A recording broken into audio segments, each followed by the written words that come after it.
Salut et bienvenue chez Joe.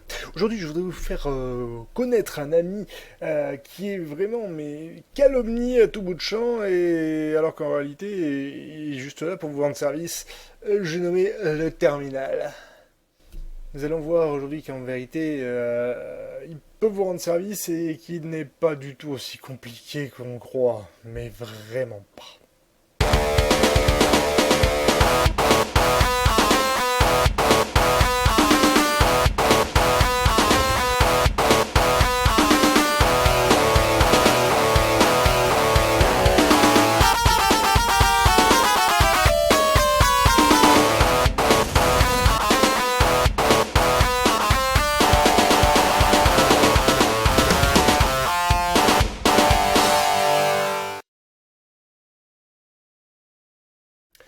Qu'est-ce que le terminal?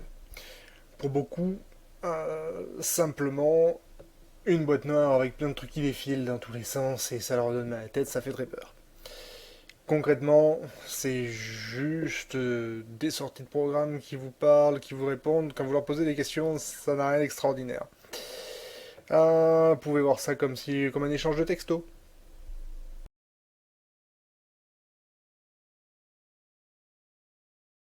Le terminal peut avoir plusieurs utilités, mais par exemple, on va, pour prendre quelque chose de très simple, pour les gamers, quand vous avez, mettons, des problèmes d'un crash d'un jeu avec Steam ou de Steam en lui-même, eh bien, vous ouvrez un terminal, CTRL-ALT-T sous Ubuntu, ou sinon vous allez dans le menu et vous lui demandez le terminal.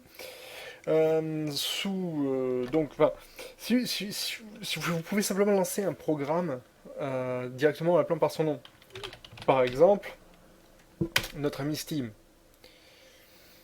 Si je l'appelle ainsi, comme vous voyez ses sorties arriver. Et s'il y avait un crash, s'il y avait un problème, vous auriez toutes les chances de voir ce qui se passe directement dans ce terminal qui était resté ouvert derrière.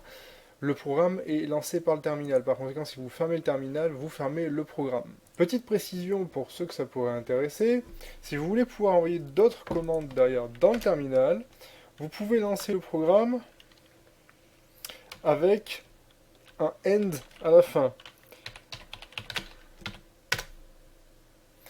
Vous voyez maintenant, ça a été ouvert en tant que tâche 13967. En réalité,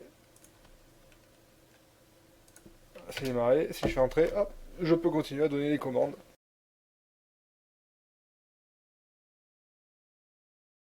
Alors, ce terminal, quand vous lui envoyez une instruction comme ça, il la prend et s'exécuter en tant que vous, en tant qu'utilisateur normal, avec vos droits.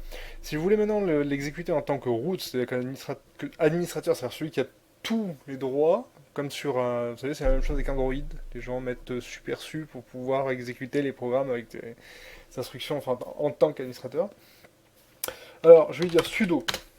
Le super user, il va faire que tiens, par exemple, on va dire qu'on veut mettre à jour les listes de programmes présentes sur les dépôts pour savoir ce qu'il y a dedans. Mieux encore, je vais lui demander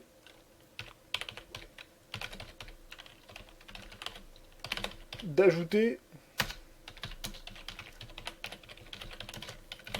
le PPA de LibreOffice, par exemple. Donc le PPA, rappelons-le, est un dépôt personnel qui n'est pas qui n'a rien à voir avec les dépôts classiques que vous trouverez dans la Logitech.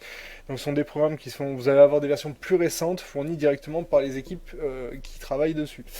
Enfin, ou du moins ceux qui distribuent pour eux. Donc par exemple ici, je tape mon mot de passe, noir sur noir, vous inquiétez pas. Évidemment, j'ai fait une faute. C'est mieux. Voilà, le PPA est ajouté. Et maintenant, si je lui demande... Donc là, si je cherche le contenu, je vais pas le trouver. Là, il a ajouté à ses listes. Maintenant, il va falloir que je lui demande de récupérer, de vérifier ce qui se trouve sur les dépôts en question. Donc, je lui dis, super user veut que... Donc j'appelle le programme apt-get, qui nous permet de récupérer les applications. Et je lui dis update. Donc pour l'instant nous sommes avec apt-get, effectivement il y a Snappy qui est en approche. Donc là je vous parle, je suis sur Ubuntu 14.04. Effectivement, manifestement on va très vite basculer, ou du moins avoir en plus avec Snappy, je ferai quelque chose dessus plus tard. Donc apt-get, donc j'ai maintenant tout ça à jour. Alors si je cherche, alors bon dans le cas de LibreOffice, il me suffit de faire je vais lui dire apt-get, non pas update, mais cette fois je pourrais lui dire upgrade, mais je vais lui demander dist upgrade pour qu'il me passe sur les, vu que c'est une version majeure au-dessus. Par exemple, si je veux passer, là, si je voulais passer de LibreOffice 4 à 5, par exemple, il faudrait que je dise dist upgrade.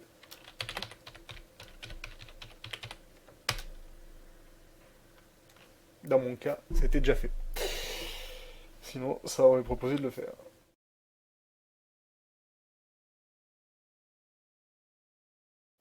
Le terminal vous permet par exemple aussi d'avoir des informations sur la machine, y compris de les sortir vers un fichier. Je vais donner un exemple tout bête. Je veux savoir ce qu'il y a dans la bécane. Je voudrais savoir un petit peu ce que j'ai comme carte mère, carte graphique, combien il y a de mémoire, etc. Bon, dans le cas de la mémoire, vous me direz, il suffit de taper free, et il me dit ce qu'il y a de libre. Bon, effectivement, pour la mémoire totale, ça va vite. Je peux lui demander aussi, alors dans le cas dans notre Ubuntu moderne, je peux lui demander de lister le matériel. Alors, je vais le faire en tant qu'admin, pour qu'il puisse bien fouiller. Entrée. Voilà. Donc là, je vois le rapport. Vous voyez, contrairement à un, on n'a pas besoin de faire ça à la Windowsienne. Il suffit de demander. On a tout. Alors maintenant, vous me direz, c'est pas forcément pratique de se balader là-dedans. Ouais, bon. Alors, vous pouvez lui demander tout simplement de sortir dans un fichier. Et n'importe quoi. Linux voit tout comme un fichier. Donc tout ce qui sort devient un fichier. Tout ce qui entre est un fichier. Donc on peut enchaîner, passer tout dans 36 000 commandes, il n'y a pas de problème. Par exemple, là j'ai demandé un truc vraiment stupide. Je vais lui dire SW, je vais lui demander, vous voyez, je fais deux petits crochets droits. D'ailleurs, je peux en faire qu'un seul puisque de toute façon le fichier n'existe pas. Si j'en mets deux, c'est pour mettre à la suite dans le fichier. Un seul, c'est juste pour écrire de base. Je vais lui dire matos.txt.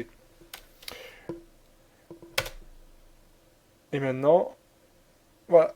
Au lieu de me mettre à l'écran, il l'a balancé dans ce fichier matos.txt.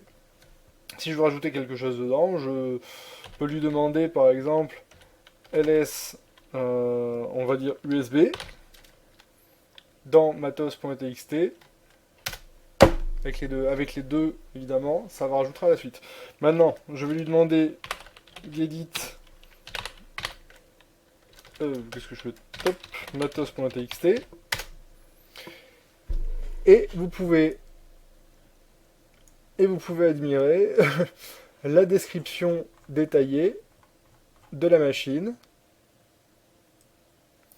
avec à la fin la liste des connexions USB que je lui ai demandé.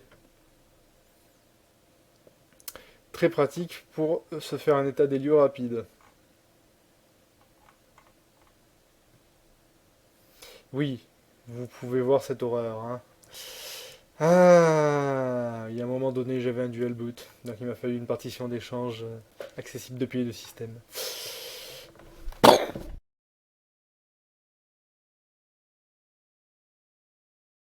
Maintenant, nous pouvons également faire un script pour ne pas avoir à refaire les choses 100 fois. Alors, c'est assez facile aussi. Hein. Il suffit d'écrire dans un fichier texte et ensuite de lui donner les droits d'exécution.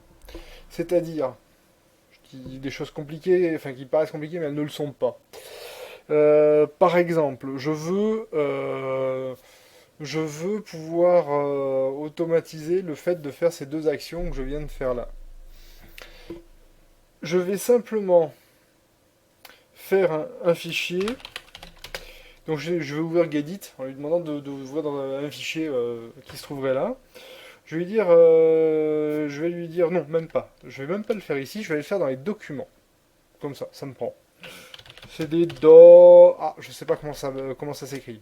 Zut. je vais lui demander ls, liste. Il va me dire, voilà les dossiers qui sont présents. Je vais lui demander cd, alors attention, majuscule importante chez nous, do, et j'ai la flemme d'écrire en entier, donc j'appuie sur la touche tab. Vous savez les deux grosses flèches qui se croisent. Tabulation. Là, vous voyez, il m'a dit qu'il y en a deux qui commencent par do, donc il ne sait pas lequel des deux c'est. Donc, je vais mettre une date de plus. Tab. Il a fini de me l'écrire, c'est bon, il a compris. Document. En faisant en tabulation, hein, toujours. Donc, document. Et dans ce document, ici, je vais maintenant me décider à faire mon script. Donc, gedit. Alors, je le fais avec gedit. Je pourrais le faire avec nano aussi, pour faire purement en ligne de commande. Je vais lui demander nano, tiens, et puis je vais lui dire...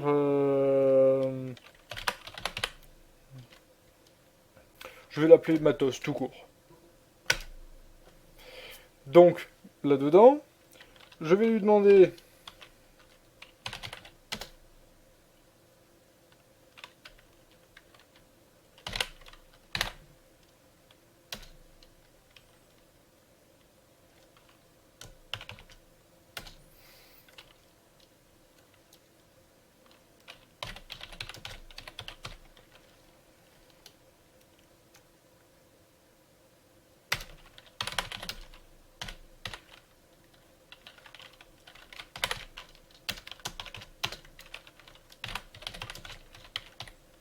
Voilà. Par exemple, et puis...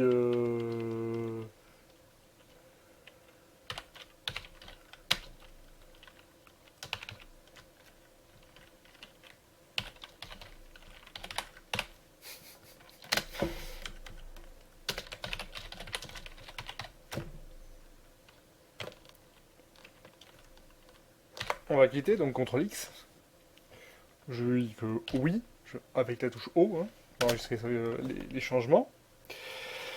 Maintenant, il faut que ce fichier texte devienne un exécutable. Alors, pour ce faire, soit par l'interface graphique, je peux faire un clic droit propriété, autorisation, enfin permission, et cocher exécutable, tout simplement. Soit, je peux lui dire simplement...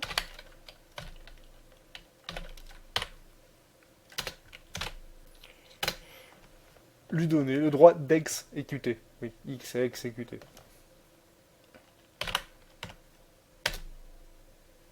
Voilà. Donc, matos est maintenant un exécutable. Donc, si maintenant je l'appelle, alors attention, hein, point, slash, vous savez, c'est comme sur les serveurs web.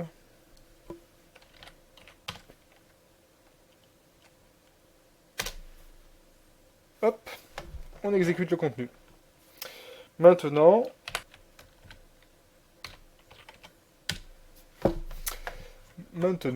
voilà le fichier qu'on vient de générer.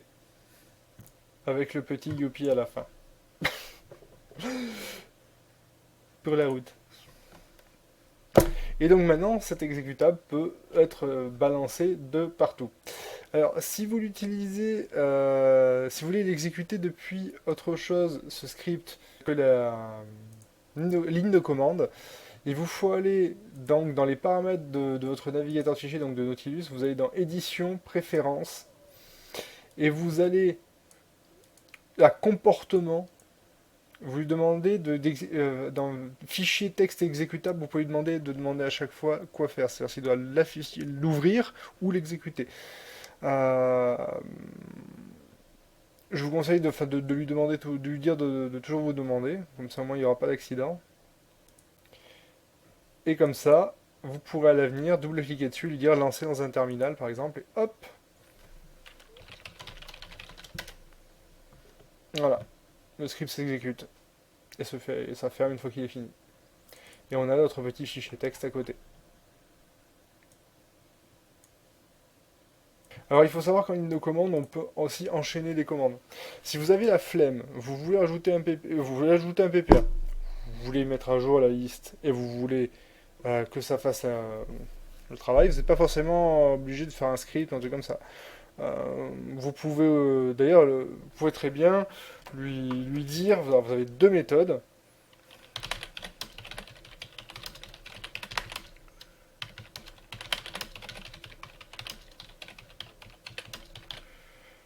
Donc là, c'est juste pour lui dire de mettre à jour. Si je lui dis ça, je lui dis mets-moi à jour la liste des paquets présents sur les dépôts et mets-moi à jour mes programmes installés. Tout bêtement. Juste les petites mises à jour de base, de version secondaire. Mais donc je lui ai mis les deux end entre les deux. C'est-à-dire que si je mets un seul end, il va me demander, il va attendre que je lui tape la suite. Si je mets les deux ends, il comprend que la suite est déjà écrite. Si je veux écrire des kilomètres, si je veux écrire vraiment beaucoup de commandes, un bon conseil, procédez pas comme ça, surtout s'il y a beaucoup de commandes avec du sudo, que le sudo reste actif. Il y a une petite astuce. Vous appelez directement bash, donc l'invite de commande. Vous allez lui dire que vous voulez lui envoyer une commande, donc vous lui-même exécutez en sudo, donc le sudo fait tout ça, comme si c'était une seule commande. Donc vous risquez pas d'avoir à retaper le mot de passe. Donc si vous voulez aller vous barrer, aller voir les voisins ou prendre un pot ou je ne sais quoi, c'est faisable. Vous lui dites, vous lui donnez toutes vos commandes, entre guillemets, comme ceci. Vous pouvez lui écrire 3 km de commandes. Il m'est arrivé pour des clients de mettre suffisamment de commandes pour que ça fasse tout le boulot, c'est-à-dire que ça rajoute plusieurs PPA, que ça leur configure en 36 trucs, que ça leur installe des programmes, que ça leur modifie, que ça leur recopie des données depuis une sauvegarde, etc. Bref, la copie d'ailleurs c'est CP, copier, et MV pour move. Hein. On envoie tout ça, et... Ah, tiens. Si vous avez les moindres questions sur le terminal, comment, je ne sais quoi, n'hésitez pas à demander dans les commentaires, je me fais plaisir de vous répondre. A bientôt chez vous.